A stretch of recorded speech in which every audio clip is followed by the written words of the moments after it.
欢迎收听11月28号的迦南之声，我是世谦牧师平安。我们今天要继续来分享马太福音28章，天国有意见，知道的告诉不知道的。当我们如果是那个先知道的，要告诉那不知道的，是你会用什么方式呢？在今天的经文当中，其实耶稣早就说他会从死里复活，但是人的心因着不相信，或者是这实在是太不可思议了，如何能信呢？然而我们的神就是这么的奇妙，他不仅告诉在当时看来是不知道的，就是被人看轻觉得没有学识的一群妇女，然而在这当中，透过这些被人小看或在当时说没有社会地位的妇女，更是让他们成为那先知道的。知道之后要做什么呢？知道之后是要让我们的心平安，也让他们因着他们相信耶稣基督，所以他们能够就来经历这福音，而这福音也透过已经知道的这些信仰前辈，如今我们也领受这福分。知道的告诉不知道的，就在今天经文当中要来 RPG 祷告的28章18到19节，耶稣走近他们，对他们说：上帝已经把天上和人间所有的权柄都赐给我了，所以你们要去，使万国万民都做我的门徒，奉父子圣灵的名给他们施洗。在今天的经文当中，如果我们将焦点放在这段经文，这也是马太福音耶稣来到世上道成肉身，不断的用他的言行行动在示范天国已经来到，甚至在这个死而复活的时候，以这个复活的形象走进他们，对他们说：上帝已经把天上和人间所有的权柄都赐给我了。耶稣他自己就示范了那胜过死亡权势的权柄来自于上帝，而如今每一个相信他的人都成为这见证者。而且在马太福音这一卷书，其实他在示范上帝国的时候，很重要的，他其实不只是写给犹太人的一卷书，他更是透过好像在对犹太人这些原来上帝的选民传讲，指向要使万国万民都做他的门徒，而且要我们归于父子圣灵的名给他们施洗。也就是说，洗礼是让我们透过这个方式来表达我们在天上人间是归于圣父圣子圣灵的名，我们是天国的子民，我们的身份不再一样了。所以当我们在看今天的这段经文的时候，透过世谦牧师的分享，还有今天在读经文当中，过了安息日星期天黎明的时候，有一件令人害怕的事情发生，就是突然有强烈的地震，甚至看到主的使者天使从天上降下来。谁看到？是一群被人认为不知道学识、不知道道理的妇女们，因为他们在那里等候，在等候什么呢？经文没有直接的说，然而他们的等候当中经历了一件神迹的奇事，就是这个像闪电般的容貌，衣服像雪一样洁白的这个主的使者，让原来在看守来怕是去偷这些尸体的守卫然后他们吓得浑身发抖，说他们像死人一样。然而这使者他来是为了什么呢？是要向妇女传讲，不要害怕，我知道你们已经你们要找那被钉十字架的耶稣他不在这里，照他所说的他已经复活了，你们来看安放他的地方。在昨天的经文的最后这个祭司长和法利赛人他们去见比拉多，因为他们想起一件事情，就是耶稣说他3天后会死里复活，所以在他们的眼中，他们认为这好像是密谋好，就是当耶稣死的时候，这群跟随耶稣的门徒就去把他的尸体偷走，然后说耶稣已经复活了。所以在这3天的时候，他们还安排这个守卫，在马太的这个撰写下，马太福音说他们就安排这守卫严严的看守那个坟墓，怕人来偷尸体。然而今天的经文一开始就讲到耶稣不在那里面，耶稣已经死里复活，而且是像那些可能讲话对很多人来说比较没有说服力的人，以当时大众的眼光来看，但是上帝就是使用这些人，使用他们的生命成为见证。他们领受那个从上帝来的平安之后，他们就急忙离开这个坟地，又惊讶又欢喜，跑去告诉门徒。所以这个消息是从这些妇女们来告诉门徒的。而在这个过程中，耶稣还出现说愿你们平安，然后叫他们往加利利去，在那里他们会见到耶稣。而妇女们在赶路的时候，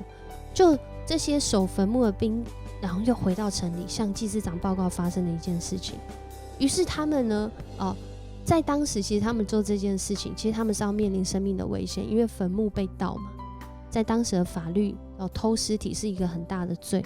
然而这些长老跟祭司长知道之后，他们竟然反而是拿钱给这些士兵们，然后对他们说，你们要说耶稣的门徒在夜间来，趁你们睡觉的时候把他的身体偷走。这是在回应27章最后，也是在回应当他们不愿意相信的时候，即使经历了神迹奇事，仍然是不信啊。所以真正知道那个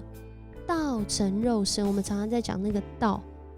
它是一条路，它是可能是一句话，它蕴含了很多的意思。特别不管是在新约当中，这个道它其实是一个复合字，就是那个路径。他们真的知道那个救恩的路径吗？其实透过今天的经文，我们发现即使耶稣复活了，不相信仍然不相信，那不知道的仍然不知道，即使他读再多的书，他再有社会地位，他再有影响力，他不愿意相信，他仍然是不知道。然而这群妇女以至于这群门徒，他们愿意相信的时候，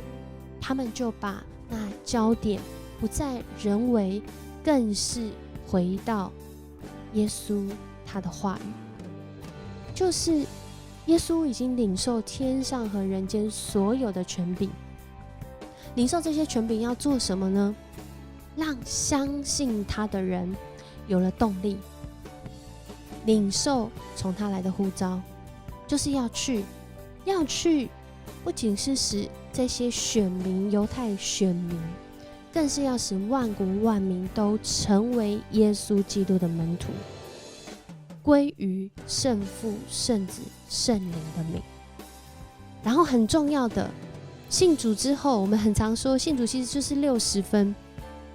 更重要的是领受这个福分，领受这个权柄要做什么？要教导人来遵守从耶稣来给的一切命令。从这里看，就是马太福音在讲这天国的律，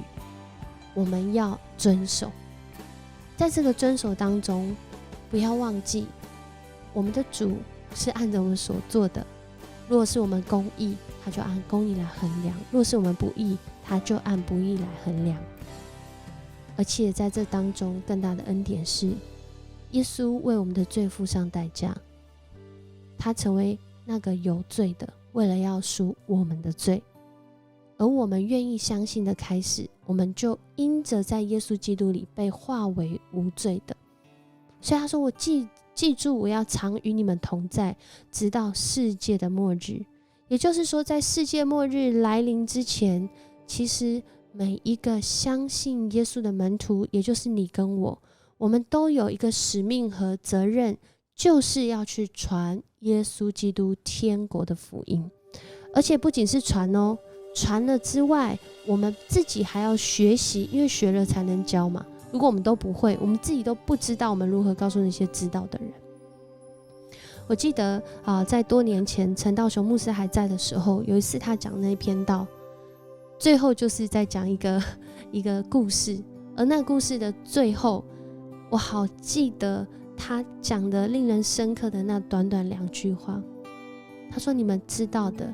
要告诉不知道的。”我一直记得许多教会的前辈都说，他的讲道非常的生活化，让人很容易记得。然而我们不仅是要记得，我们还要遵守。我们不仅遵守，我们还要教导。我们不仅教导，我们还要去使万国万民都认识主耶稣基督的福音。我想透过很多的信仰前辈，以至于到我们自己的时候，我们领受这个信仰，不是只是我们自己知道，而是不仅知道，还要告诉不知道的。另外很重要的是，也透过每一天上帝的话语，在这个信仰的路上，我们来想一想，我常常是那个知道那个耶稣是道路真理生命的，还是我其实都是不知道的？我都用我自己的方式，我自己的方法，我自己的想法，我自己的做法去面对各样的事情，然后我说这个是信仰。我如何觉察分辨自己是知道还是不知道的呢？求主帮助我们，让我们领受这马太福音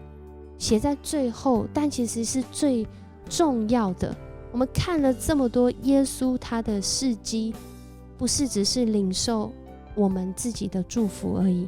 更多的是我们要成为祝福的管道，使更多的人一起来领受